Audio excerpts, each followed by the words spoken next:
Halo semuanya, kami dari kelompok 4 mata pelajaran akuntansi sektor publik. Pada saat ini kami akan membahas materi tentang value for money. Namun sebelum kita masuk dalam pembahasan, saya akan memperkenalkan nama-nama anggota kelompok kami. Yang pertama ada Ferentio Castilong, yang kedua Yunlika Tampungangoy, yang ketiga Angelica Repi, dan yang keempat Rahmat Yaya, dan yang kelima ada Seftinko Tiogas. Pembahasan pertama tentang pengertian value for money audit. Menurut University of Cambridge pada tahun 2010, pendanaan pendidikan tinggi Dewan Inggris menggambarkan nilai uang sebagai berikut. Value for money adalah istilah yang digunakan untuk menilai apakah organisasi telah memperoleh manfaat maksimal dari barang dan jasa yang baik dalam sumber daya yang tersedia. Untuk itu beberapa elemen mungkin subjektif, sulit diukur, tidak terwujud, dan disalahpahami. Audit kinerja atau value for money audit meliputi audit ekonomi, efisiensi, dan efektivitas. Salah satu hal yang membedakan VFM audit dengan konvensional audit adalah dalam hal laporan auditnya. Yang pertama, audit ekonomi dan efisiensi. Di General Accounting Office Standard pada tahun 1994 menegaskan bahwa audit ekonomi dan efisiensi dilakukan dengan mempertimbangkan apakah entitas yang diaudit. Yang pertama, mengikuti ketentuan pelaksanaan pengadaan yang sehat. Yang kedua, melakukan pengadaan sumber daya sesuai dengan kebutuhan pada biaya terendah.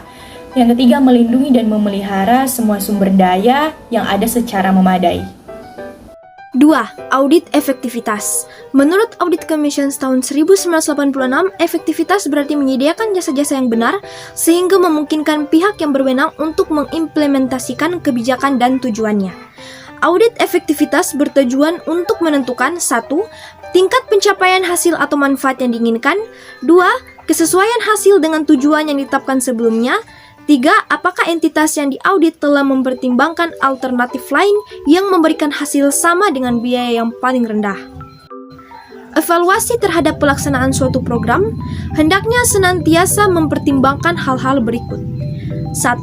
Apakah program tersebut relevan atau realistik? 2. Apakah ada pengaruh dari program tersebut? 3. Apakah program telah mencapai tujuan yang telah ditetapkan? 4. Apakah ada cara yang lebih baik dalam mencapai hasil? Beberapa syarat yang harus dipenuhi dalam audit kinerja antara lain: 1. Auditor, orang atau lembaga yang melakukan audit. Auditee, pihak yang diaudit.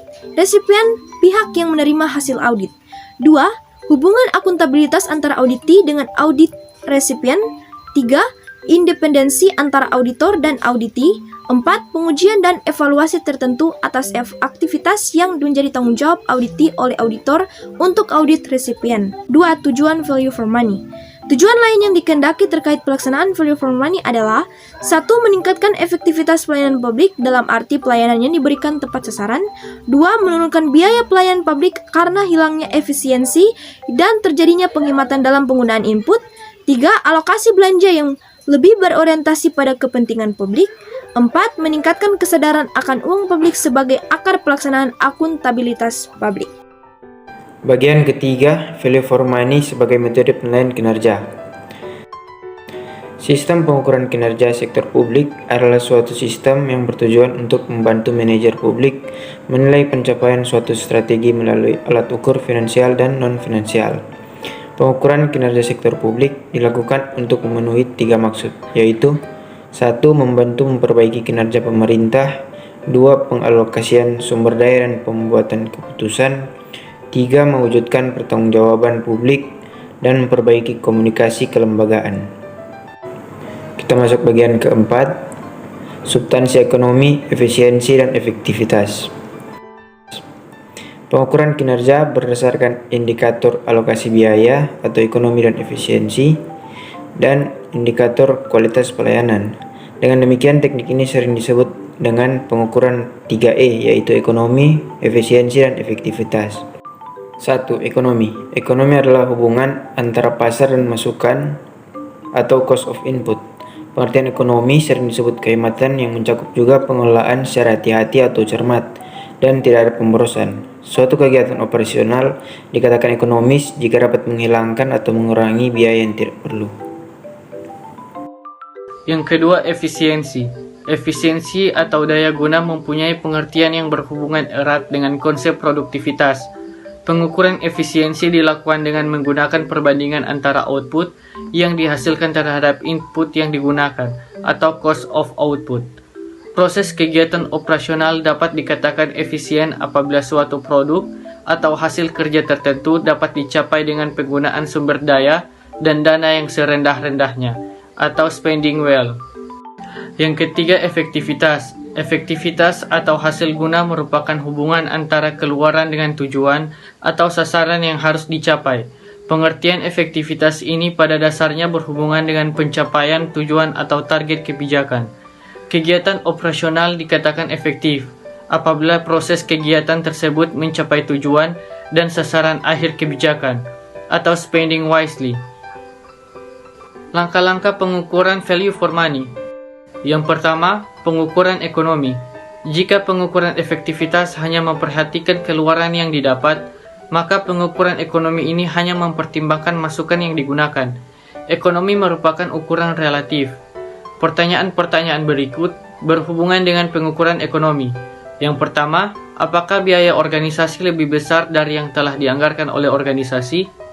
Yang kedua, apakah biaya organisasi lebih besar daripada biaya organisasi lain yang sejenis yang dapat diperbandingkan?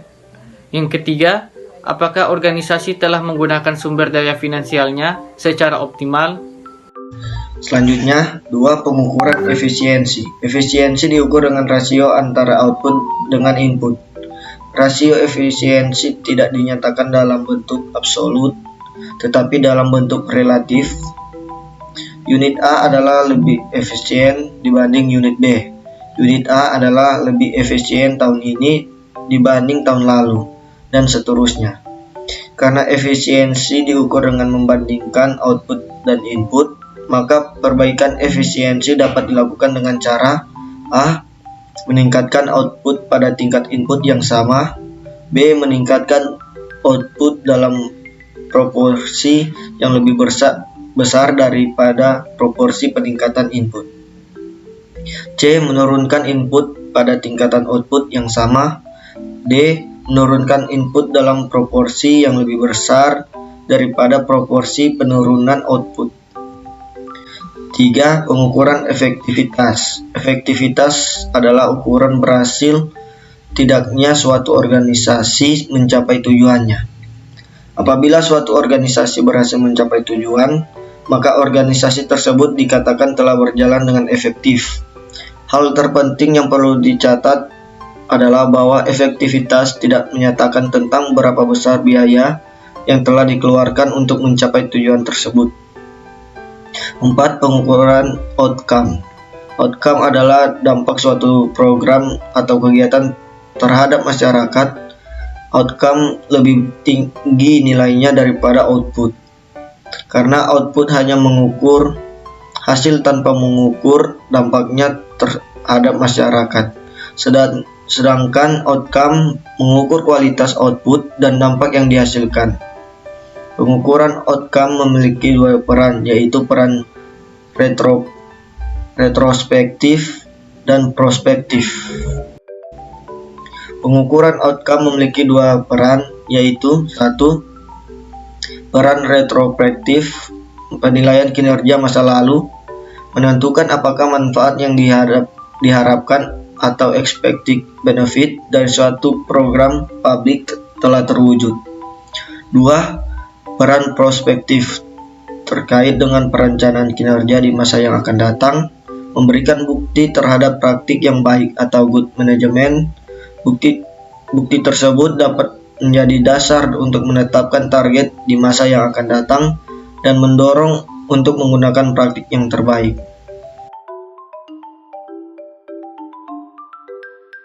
Demikianlah presentasi kami mengenai materi value for money.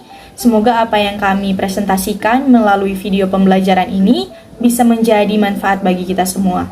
Terima kasih.